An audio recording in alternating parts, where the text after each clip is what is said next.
Hi there and welcome back. Let's make an attempt to review some of the fundamentals of ventricular arrhythmias. For those of you who have been following me, we have been reviewing the cardiac arrhythmias,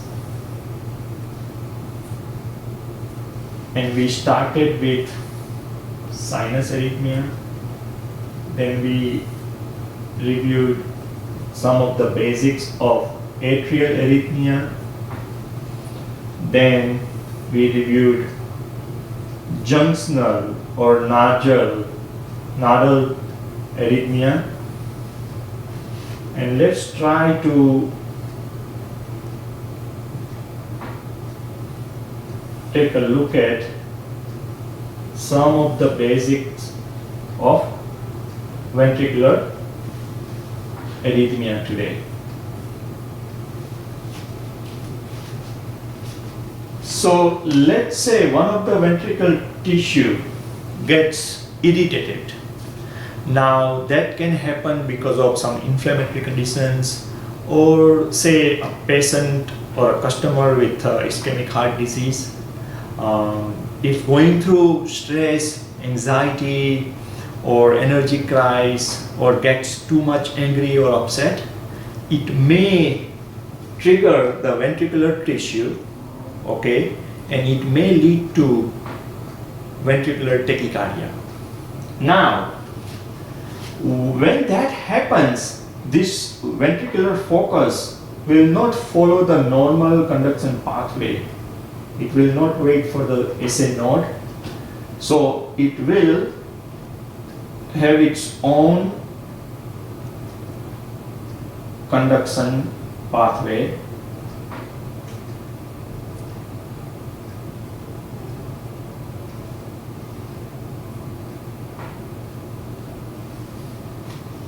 and that conduction pathway, because this ventricular tissue once irritated fires and it doesn't wait for the SA node, it creates its own pathological pathway. As a result, as you now know, the pathological cardiac vectors will be formed, and that would ultimately create, because we are talking about ventricles, so it will create pathological QRS complex.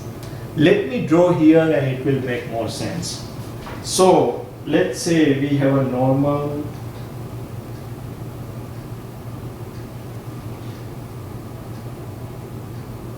ECG that goes like this.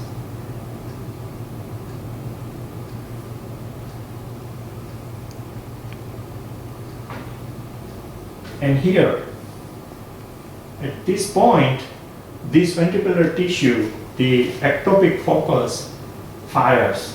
Okay, so it may have like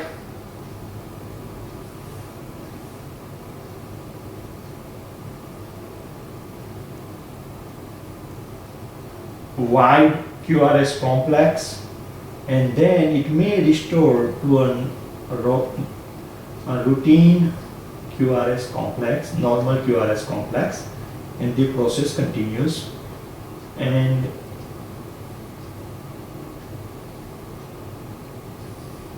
it may again fire like that, and then the process continues.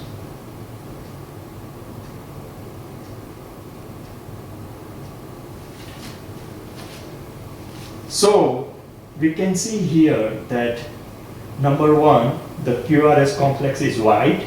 Number two, if we look at the morphology, because it doesn't have it has its own pathological pathway, it has its pathological vectors and the pathological QRS complex.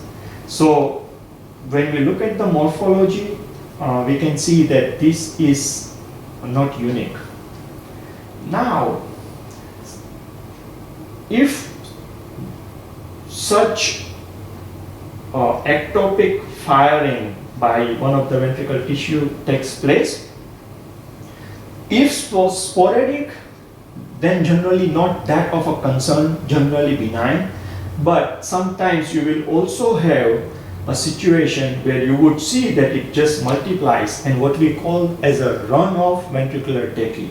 So you may see something like this.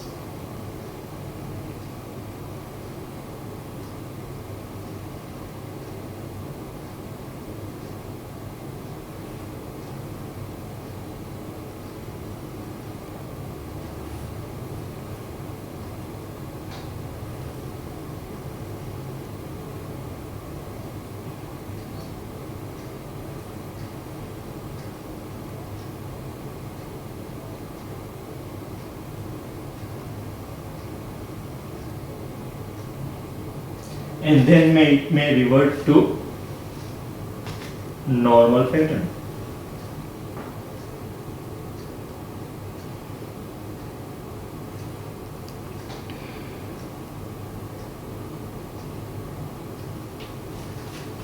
Now I am not good at drawing, but try to focus on the concept.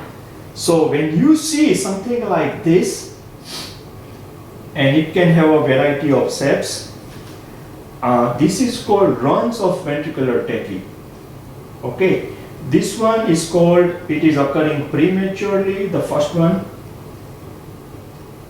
is called ventricular premature beats. It's called premature because it just irritates and starts firing.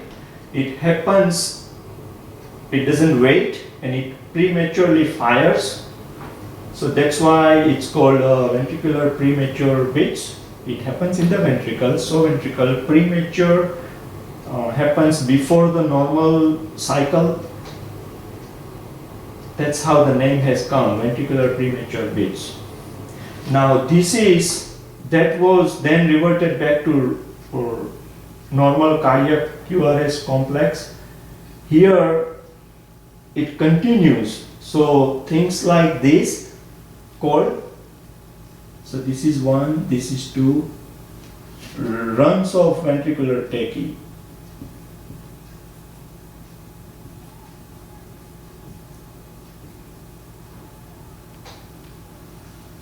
Okay. Now this is dangerous. Sometimes what happens, this may eventually lead to what we call ventricular flutter. So in ventricular flutter, what happens?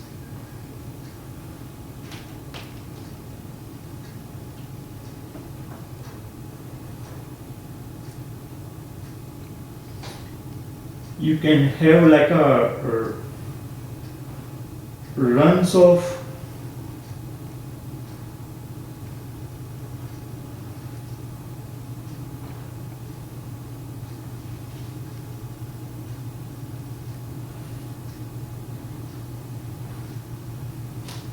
it reverts to normal,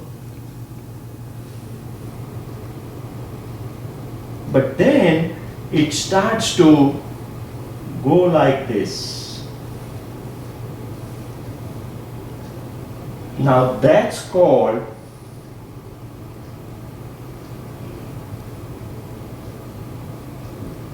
ventricular flutter.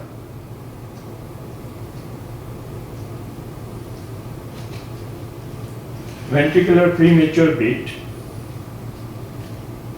runs of ventricular tachy or tachycardia or tachyarrhythmia. And here we have ventricular runs of ventricular tachy, and then it goes back to normal cycle, and then again it comes with like a ventricular flutter.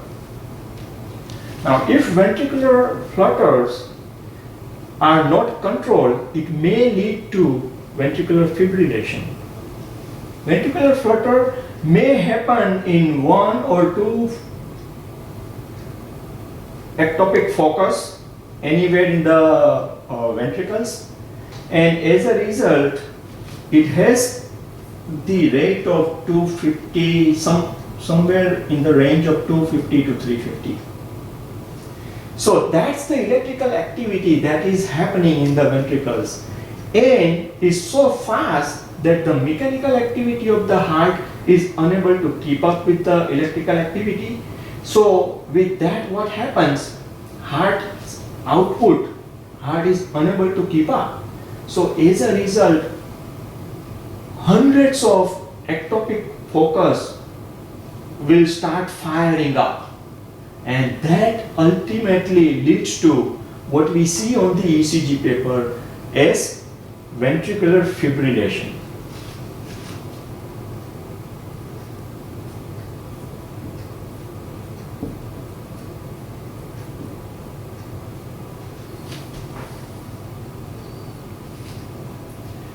So it goes like that, and in continuation of that, I'm not repeating, but you will see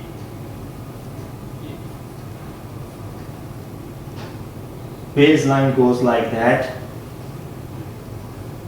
and that's the ventricular fibrillation, and that the rate, in some literature they say 350 to 450, in some literature they say over 350.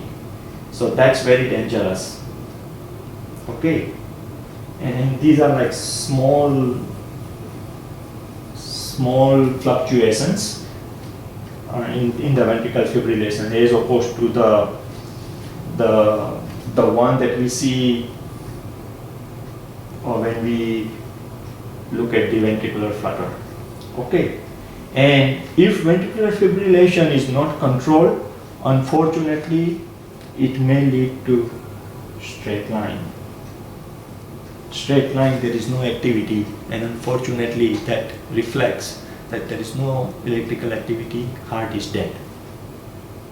Okay, so we started with cardiac arrhythmia. We were looking at some of the basics of sinus arrhythmia, some of the basics of atrial arrhythmia. Likewise, then we went to the junctional arrhythmia, and this is some of the basic principles of ventricular arrhythmia and what happens, what you normally see on the ECG patterns. With that, let's stop here. Take care.